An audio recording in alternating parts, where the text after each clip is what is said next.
Ina masoya Ado Gwanja musamman ma mata masu bibiyar shahararru kuma fitattun waƙoƙin Adamu Gwanja. Ga dama ta samu domin kuwa akwai sabuwa kuma fitatta shahararra wacce ya saki domin mata zalla a cikin jerin sababbu kuma fitattun waƙoƙinsa da ya saki a cikin shekarar 2025.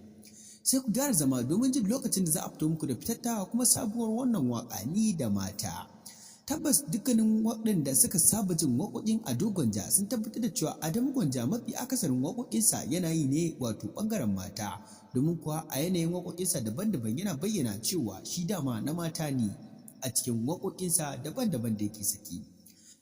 Jama'a assalamu alaikum wa rahmatullahi ta'ala wa barakatuhu. Barkanku da ƙara kasancewa da mu, sannan barkanku da ƙara saduwa da mu a cikin wannan chata mai albarka wato sharhi 24.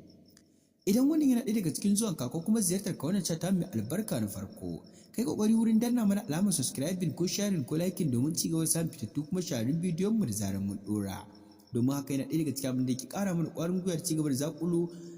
fitattu kuma shahararrun waƙoƙin mawaƙa daban-daban da suka haɗa da Auta MG Boy, Auta Waziri, Sadiq Saleh, Salim Suma da kuma Nura M Inuwa haɗi da wato Ado Gwanjan da kuma Umar M Sharif da Umar MD.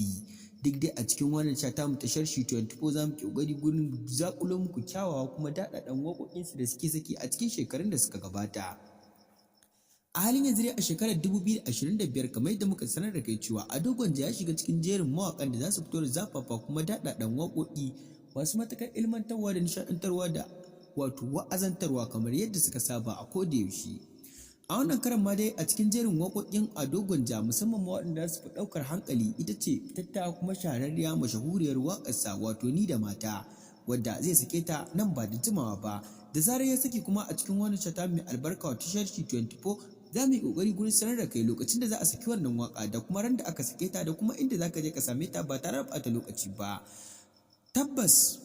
a cikin wannan chata mai albarka ta sharhi 24 za mu yi kokari wurin sanar da kai kamar yadda muka ɗora maka short video na waccan waƙar ta farko, wanda already dama ya daɗe sakin wannan waƙa ta sa, wanda hakan ya ja muke sanar da ku a halin yanzu gurin fitowar sabuwa kuma fitatta mashahuriyar waƙar wato Ado Gwanja. Kar ka sake a baka labari, ka yi kokari gurin ci gaba da bibiyan mu domin sanar da kai da zarar Adamu Gwanja ya saki sabuwa kuma fitattar waƙarsa a cikin wannan chata mu ta sharhi 24. Wanda idan baka manta ba muna kokari gurin sanar da kai abubuwa daban-daban da suka danganci mawaƙan Kano da suke kawo muku waƙoƙi daban-daban. A cikin shekarar 2025 dai za mu ga wannan mawaƙi ne zai cinye wato kambun kyautar waƙoƙin da ake saki na album na dukkanin shekara, wanda idan baku manta ba akwai zakakuran mawaƙan da suke kokari gurin sakin album ɗinsu a cikin wannan shekara. Kar ka manta sharhi 24 ka kasance da mu kuma ka ci gaba da bibiyan mu a koda yaushe a cikin wannan chata mai albarka ta sharhi 24. Sharhi 24 ta ku ce, ta mu ce, ta su ce, ta kowa ce.